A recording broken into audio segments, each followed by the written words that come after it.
በዓለም ዋንጫው የመጀመሪያው ሶማሊያዊ ዳኛ ይሆናል ተብሎ ሲጠበቅ የነበረው ኦመር አርታን አሜሪካ እንደገባ ታገደም። በአውሮፓውያኑ 2025 የካፍ የዓመቱ ምርጥ ዳኛ የተባለው ኦመር ማያሚ አውሮፕላን ማረፊያ ከደረሰ በኋላም ወደ አሜሪካ እንዳይገባ ተከልክሏል። ከኢራን ጋር እሰጥ አገባ ውስጥ የገባችው አሜሪካም የቪዛ ክልከላዎችን ደግሞ በኢራን ብሔራዊ ቡድን ላይ ባለቀ ሰዓት ለብሔራዊ ቡድኑ ተጫዋቾች ከላከች በኋላ ለልዑኩ ቪዛ መከልከሏን ተከትሎም ሜክሲኮ እንዲያርፉ ተገደዱ። በመቀጠል ደግሞ የኢራንን ብሔራዊ ቡድን ለመደገፍ የሚመጡ የቴህራን ደጋፊዎችን እንደዚሁ መሰል ሁኔታዎችን አጋጥሟቸዋል።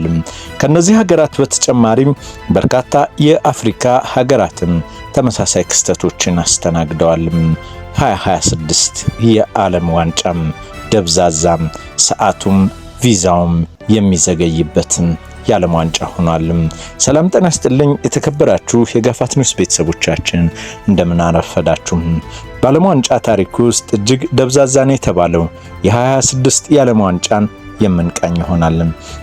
በዓለም ዋንጫ የመጀመሪያው ሶማሊያ ዳኛ ይሆናል ተብሎ ሲጠበቅ የነበረው ግለሰብም አሁን ላይ ወደ አሜሪካ የመግባት እድሉም ሳይጠቀምበት ቀርቷል።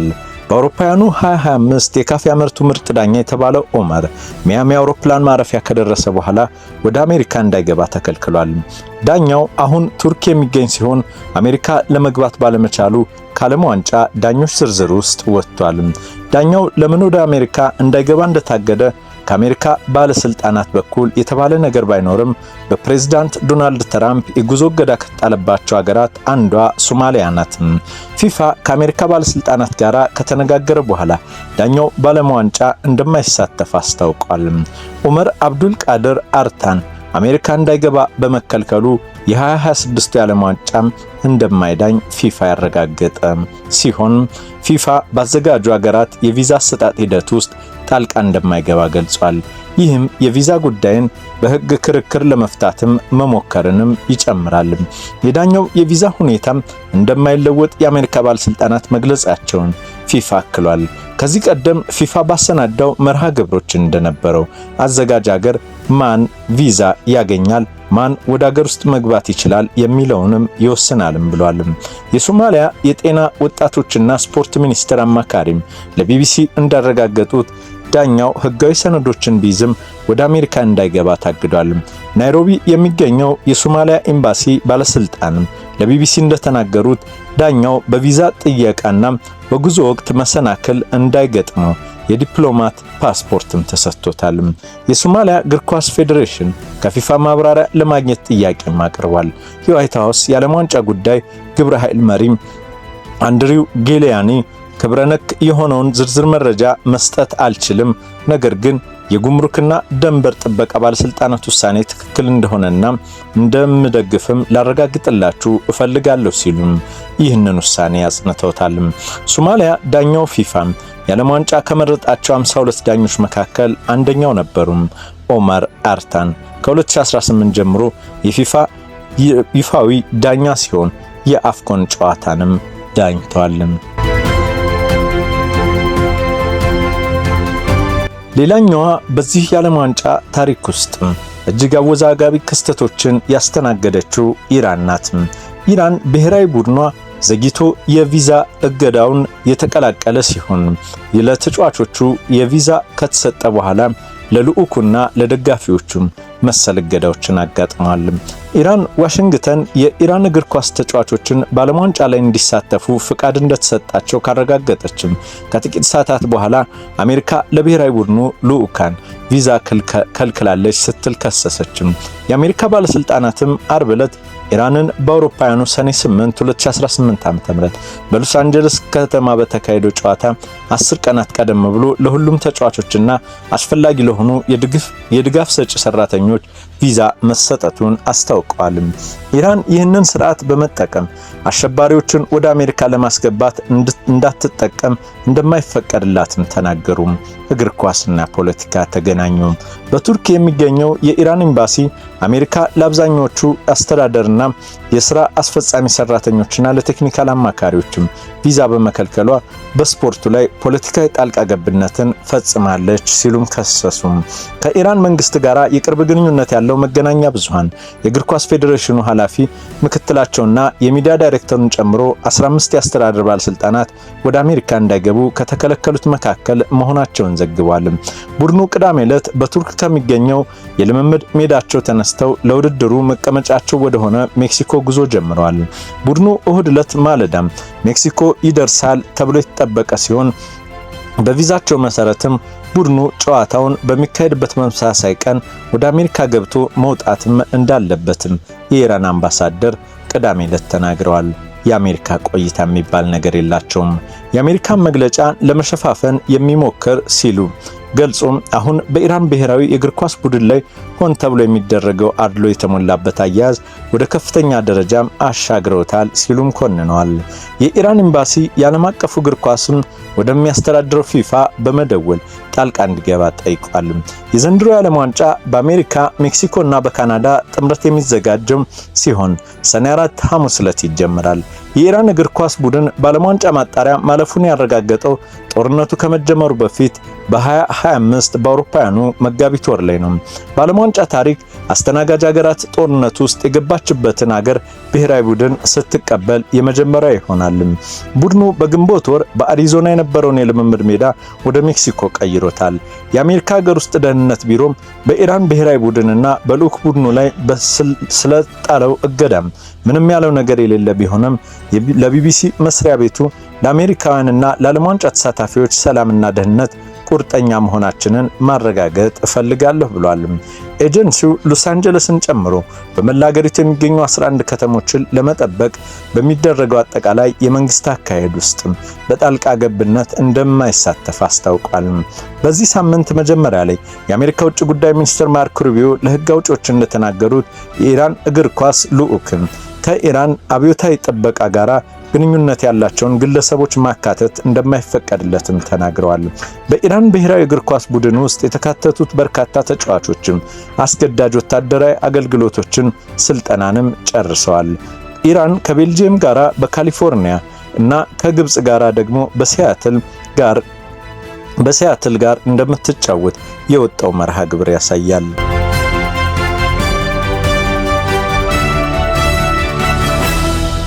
ሌላኛው በዚህ የዓለም ዋንጫ ትንሽ አስቸጋሪውና ከሌሎች የዓለም ዋንጫ ያልተለመደው ክስተት የዓለም ዋንጫ በሚካሄድባቸው ስታዲየሞች በድጋሚ ጥቅም ላይ የሚውሉ የውሃ ኮዳዎችን ይዞ መግባት የተከለከለ እንደሆነ ፊፋ ዘግይቶ ባወጣው የፖሊስ ለውጡ ላይ አስታውቋል።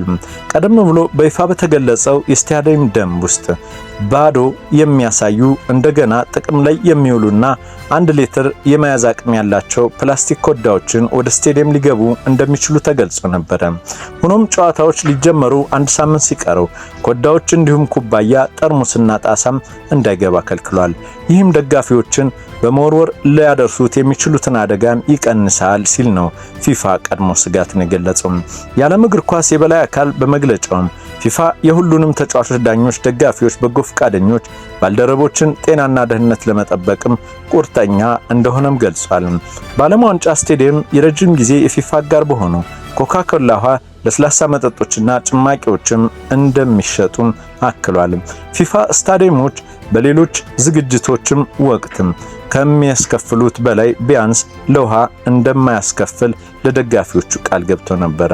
ሆኖም የእግር ኳስ ደጋፊዎች ማህበር ፍሪላንስም የእንግሊዝ ደጋፊዎችን ለማጓጓዝ የሚሰጠው አገልግሎት ከዚህ ዘግይቶ ከመጣ የደንብ ለውጥ ጋራ ተጋጭቷልም ሲሉ ኮንነውታል። ሌላኛው የዚህ የ2026 የዓለም ዋንጫ አስተናጋጆች ሀገራት 3 ሀገራት መሆናቸውና ብሔራዊ ቡድኖች ከካናዳ፣ አሜሪካ፣ ሜክሲኮ የሚያደርጓቸው በረራዎች አድካሚ መሆናቸውና በጣም ረጅም ርቀት የተሞላበት ከመሆኑም ባሻገር ጨዋታዎች የሚተላለፉበት ሰዓትም ለአፍሪካ፣ ለመካከለኛው ምስራቅና ለሩቅ ምስራቅ ላሉ ሀገራት በሌሊት መሆናቸው ይህንን ጨዋታም ቀደም ብሎም ስፖንሰር ለማድረግ የሚፈልጉ ሀገራትና ተመልካቾችን ቁጥርም የቀነሰም ሆኗል። ይህም ሌላኛው የዓለም ዋንጫው አዲስ ክስተትም መሆኑን በርካቶች እየዘገቡ ነው። ክቡራትና ክቡራን የጋፋት ኒውስ ቤተሰቦቻችን ስላዳመጣችሁ እናመሰግናለን። የዩቲዩብ ቻናላችን ሰብስክራይብ፣ ኮሜንት እና ላይክ ያድርጉም።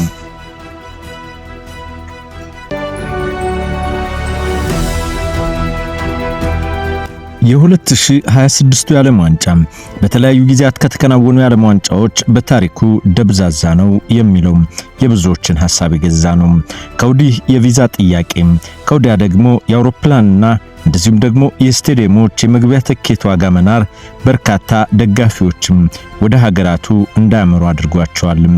በተለይም ደግሞ የሶማሊያው ዳኛ፣ ከወዲያ ደግሞ የኢራን ብሔራዊ ቡድን በዚሁ የዓለም ዋንጫ ታሪክ ውስጥ ታይቶ በማይታወቅ መልኩ ቪዛቸው ሲዘገይ ለልዑክ አባላቱም ቪዛ ሲከለከሉ ይህ የዓለም ዋንጫው አስገራሚ ክስተት ሆኗል።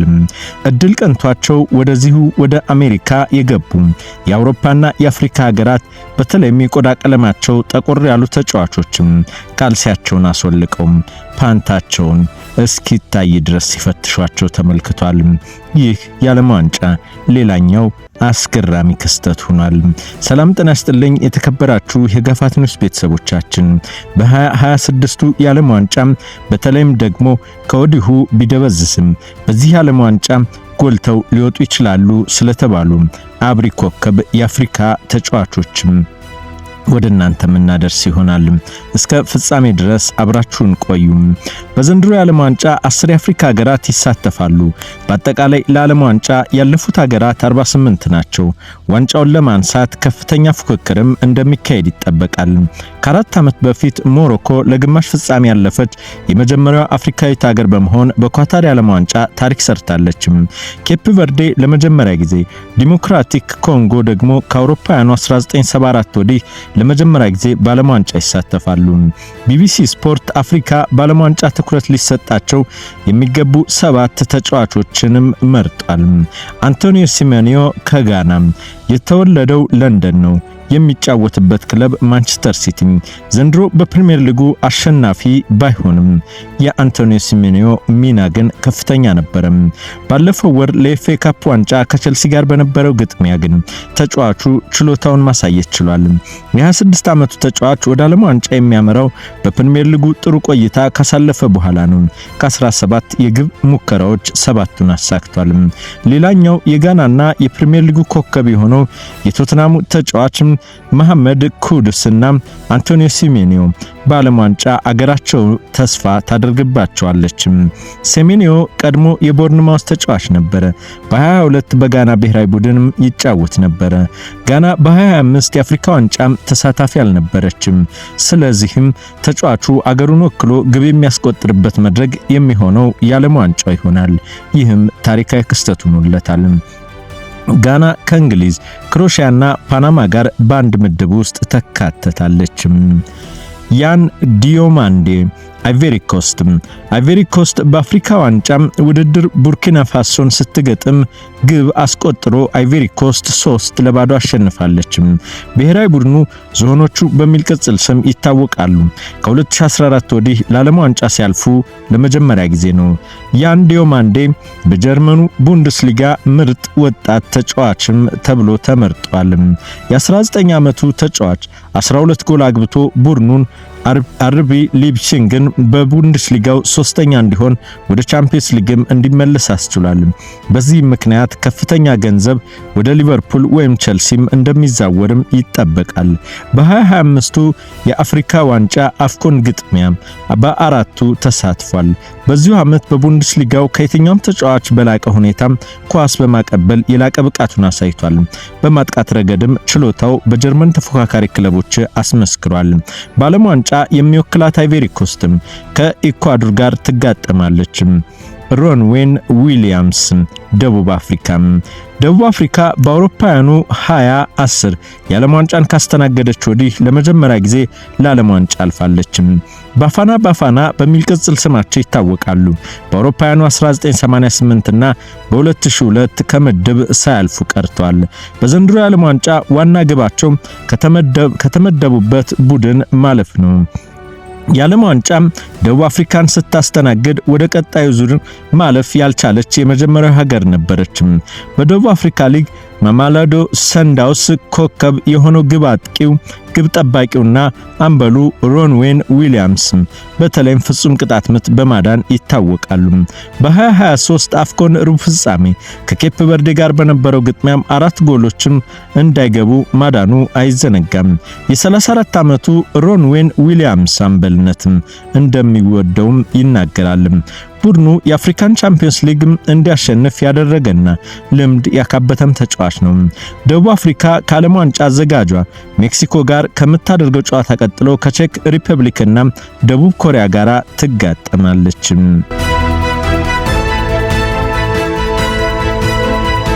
ሮቤርቶ ፒኮ ሎፔዝ ኬፕ ቨርዴ ኢስቲዋኒን አሸንፋ እንድታልፍ ቁልፍ ሚና የተጫወተ የመሃል ተከላካይ ሮቤርቶ ፔኮ ሎፔዝ ነው።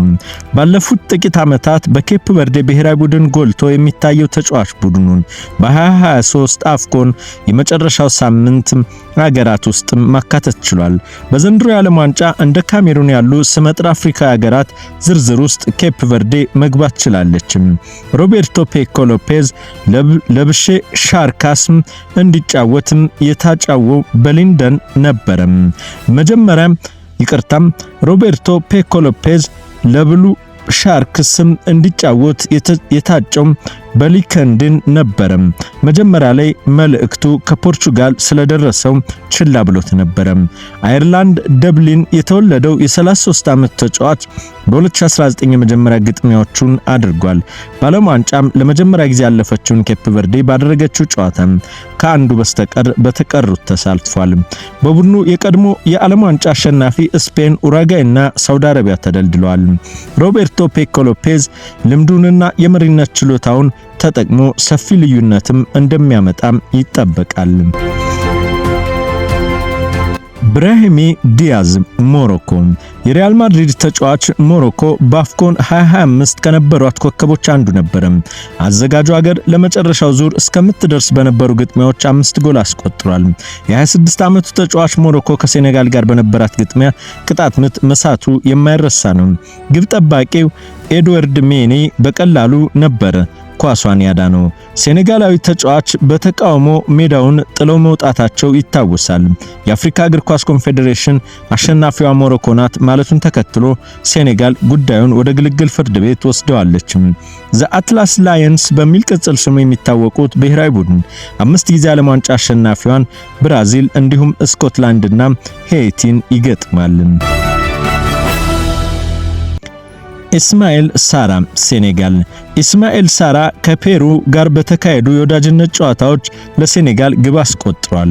የ28 ዓመቱ ተጫዋች ለክሪስታል ፓላስ ካስቆጠራቸው ግቦች 7ቱ በአውሮፓ ኮንፈረንስ ሊግ የተመዘገቡና ቡድኑ ለመጀመሪያ ጊዜ የአውሮፓ አሸናፊ እንዲሆን ያስቻሉ ናቸው። ኢስማኤል ሳር በዓለም ዋንጫ ሲሳተፍ ለሶስተኛ ጊዜ ሲሆን በአውሮፓውያኑ 2018 ሴኔጋል በእንግሊዝ 3-0 መሸነፉ አይዘነጋም። የሞሮኮ ብሔራዊ ቡድን ዘ ታራንግ ላየንስ የሚል ቅጽል ስም አለው። 2 ጊዜ የዓለም ዋንጫ አሸናፊ ከሆነችው ፈረንሳይ ጋር ይጋጠማል። በቡድኑ ውስጥም ኖርዌይና ኢራቅ ይገኛሉ። በ2002 የዓለም ዋንጫ ሩብ ፍጻሜ ሴኔጋል ፈረንሳይን 1-0 ማሸነፏም አይዘነጋም። ኢስማኤል ሳር አገሩን በዓለም አቀፍ መድረክም ባለድል ለማድረግም የሚሰለፍ ይሆናል። ኦመር ማርሙሽ በአፍኮን 2025 የናይጄሪያ ቅጣት ምትን ማዳን ችሏል። የ27 ዓመቱ ኦመር ማርሙሽ ማንቸስተር ሲቲ የገዛው በ79.5 ሚሊዮን ዶላር ነው። ዘንድሮ ክለቡ ሊግ ካፕና ኤፍኤ ካፕን እንዲያሸንፍ አስተዋጽኦ አበርክቷል። ማንቸስተር ሲቲ ካደረጋቸው ግጥሚያዎች በ8ቱ ብቻ ቢሳተፍም ግብጽ ብሔራዊ ቡድን በግንባር ቀደምትነት ከምትጠቅሳቸው አንዱ ነው። ግብጽ በአፍኮን 2025 አራተኛ ደረጃ ላይ ብታጠናቀቅም ተጫዋቹ 2 ግብ አስቆጥሯል። የዘንድሮ ዓለም ዋንጫ የመጀመሪያው ይሆናል። ፈርዖኖች ቅጽል ስማቸው ነው። በዓለም ዋንጫ በመሳተፍ ቀዳሚ አፍሪካ ሀገር ሲሆኑ 7 ጊዜ ደግሞ አህጉራዊ ዋንጫ አንስተዋል። በዓለም ዋንጫ ታሪክ በአውሮፓውያኑ 1934 በመጀመሪያ ዙር ሲሸነፉ በ1990 እና 2018 ከቡድናቸው አላለፉም። አምበሉ መሐመድ ሰላም በቅርቡ ከጉዳትም ተመልሷል። አሰልጣኝ ሆሰም ሐሰን ተስፋ የተጣለበትም በኦመር መርሙሽ ነው።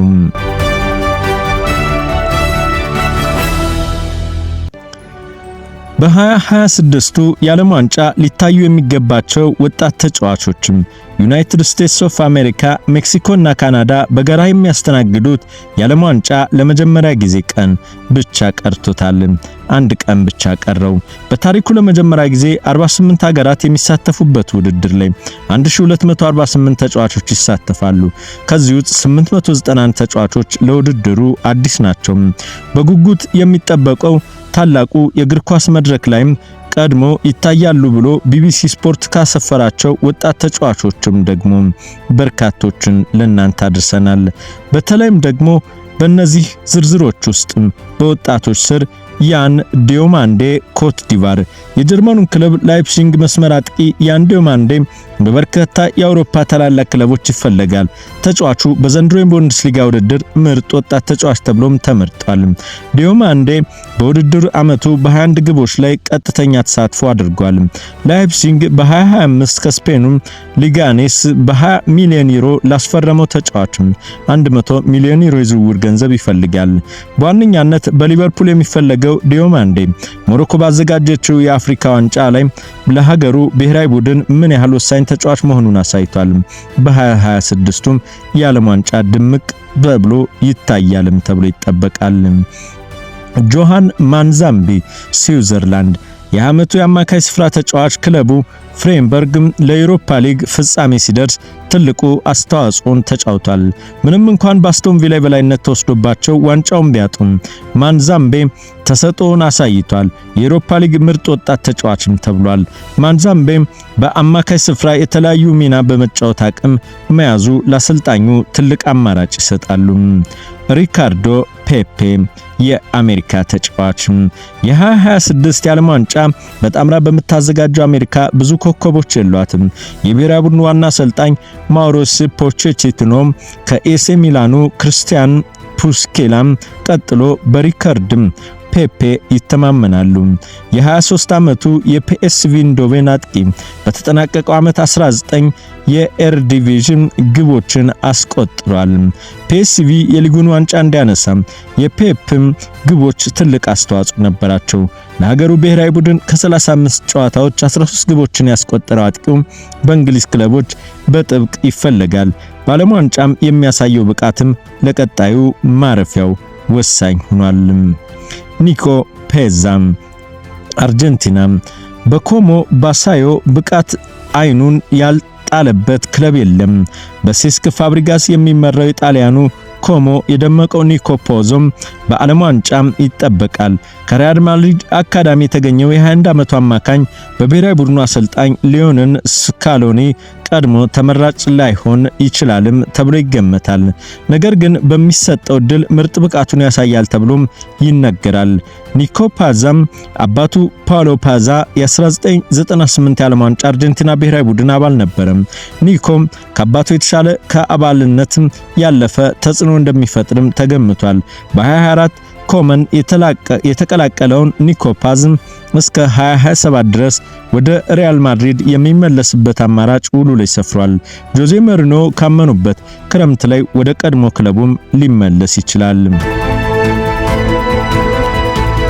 አዩብ ቡኦዲ ሞሮኮ ከሞሮኮውያን ቤተሰብ በፈረንሳይ የተወለደው አዩብ ቡኦዲ በተለይም በአርሰናል በጥብቅ የሚፈለግ የ18 ዓመት አማካይ ነው። በሊል አካዳሚ ያደገውና አሁን ለዋናው ቡድን እየተጫወተ የሚገኘው አዩብ ቡኦዲ ለፈረንሳይ የእድሜ እርከን ብሔራዊ ቡድኖችም ተጫውቷል። ሞሮኮ የእግር ኳስ ፌዴሬሽን ተጫዋቹን አሳምኖ በግንቦት 2026 ለብሔራዊ ቡድኑ እንዲጫወት የሚያስችል ፍቃድ ከፊፋ አግኝቷል። ቡኦዲ ገና 18 ዓመት ቢሆንም በአውሮፓ ቻምፒየንስ ሊግ፣ ዩሮፓ ሊግና ኮንፈረንስ ሊግ መሳተፉ ለሞሮኮ ትልቅ ልምድም ይሰጣል ተብሎ ይጠበቃል። ኢብራሂም ማዛ አልጄሪያ። የባየር ሊቨርኩሰን የፊት መስመር ተጫዋቹ ኢብራሂም ማዛ የአልጄሪያ ወሳኝ ተጫዋች መሆኑን እንደሚችል በ2025 የአፍሪካ ዋንጫ ላይ አሳይቷል።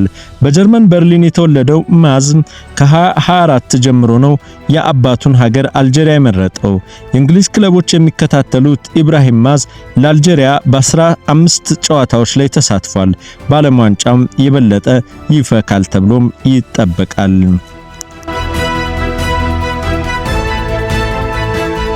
በተጫዋቾችና በደጋፊዎች በተለይም ደግሞ በስኳድ አባላት ውስጥ ባሉ አጠቃላይ ሁኔታዎች በደበዘዘው የ26ቱ የዓለም ዋንጫ ከፍተኛ ግብ ከፍተኛ ክፍያ የሚፈጸምበት ሆኗል።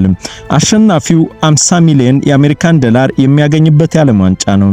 ነገ በሚጀምረው የ26 የዓለም ዋንጫ አሸናፊው ሀገር 50 ሚሊዮን የአሜሪካን ዶላር የሚያገኝ ሲሆን የ22 የኳታር ዓለም ዋንጫ ሻምፒዮን አርጀንቲና ካገኘችው 42 ሚሊዮን ዶላር የ8 ሚሊዮን ዶላር ብልጫም አለው። ለመሆኑ ባለፉት ጊዜያቶች ውስጥ የተከናወኑት የዓለም ዋንጫዎች ላይ የተከፈሉ ክፍያዎች ምን ይመስላሉ? በ1982 ጣሊያን ባሸነፈችበት የዓለም ዋንጫ 2.2 ሚሊዮን የአሜሪካን ዶላር ተበረከተላት። ከአራት ዓመት በኋላ በ1986 አርጀንቲና 2.8 ሚሊዮን አገኘች። በ1990 ጀርመን 3.5 ሚሊዮን ዶላር፣ በ1994 ብራዚል 4 ሚሊዮን ዶላር፣ በ1988 ፈረንሳይ 6 ሚሊዮን ዶላር አገኘች። በድጋሚ ያሸነፈው የብራዚል ብሔራዊ ቡድን በ2002 8 ሚሊዮን የአሜሪካን ዶላር አገኘ። በ2006 ያሸነፈው የጣሊያን ብሔራዊ ቡድን 20 ሚሊዮን የአሜሪካን ዶላር አገኘ። በ2010 ያሸነፈችው ስፔን 30 ሚሊዮን ዶላሮችን አገኘች። በ2014 ጀርመን 35 ሚሊዮን ዶላር አገኘ። በ2018 የዓለም ዋንጫ ፈረንሳይ 38 ሚሊዮን ዶላር አገኘች። በ22ቱ የኳታር ዓለም ዋንጫ ደግሞ አርጀንቲና 42 ሚሊዮን ብር አግኝታለች። የ26ቱን ዋንጫ ማን ያሸንፈዋል? አሸናፊውስ 50 ሚሊዮን የአሜሪካን ዶላር እንደሚወስድ የተነገረበት ክስተት ነው። ምናልባትም ይህ የ8 ሚሊዮን ዶላር ልዩነት በተከታታይ ጊዜ ከተደረጉት የዓለም ዋንጫዎች በአሃዝ ከፍ ብሎ የተቀመጠ ነው። በአራት ዓመታት ልዩነት ውስጥ የ8 ሚሊዮን ብር ልዩነት ከፍ ሲል ይህ ከ2006 በኋላ ለመጀመሪያ ጊዜም ሆኖም ተመዝግቧል። በ2002 እና 2006 12 ሚሊዮን ብር ልዩነት ነበረ። ከዛም በመቀጠል በዚሁ ዓመት ላይ በተመሳሳይ መልኩ ከቀጣይ ዓመት ጋራ እንደዚሁ የ10 ሚሊዮን ብር ልዩነት በ2006 እና በ2010 ተከስቷል። ከዚህ በኋላ ለመጀመሪያ ጊዜ ነው 50 ሚሊዮን ዶላር የሆነው። ይህ ደብዛዛው የዓለም ዋንጫ በርካታ የተለያዩ ሀገራት ደጋፊዎች በተለይም የመካከለኛው ምስራቅ፣ የአፍሪካ እንዲሁም ደግሞ የአውሮፓና የሌሎች የኤዥያ ሀገራት በዚህ ዋንጫ ላይ የሀገራቸውን ቡድን ለመደገፍ በሚያደርጉት ሂደት ውስጥ የአሜሪካ የቪዛ አሰጣጥ ስርዓት እንከን ሆኗል። በዚህም ብዙዎችም ቡድናቸውን በቴሌቪዥን መስኮት ለመመልከት የሚችሉበት እድል ነው የተፈጠረው። በዚህ የዓለም ዋንጫ ምን ይከሰት ይሆን? በቀጣይ የሚታይ ይሆናል። ስላዳመጣችሁን እናመሰግናለን። የዩቲዩብ ቻናላችን ሰብስክራይብ፣ ኮሜንት እና ላይክ ያድርጉን።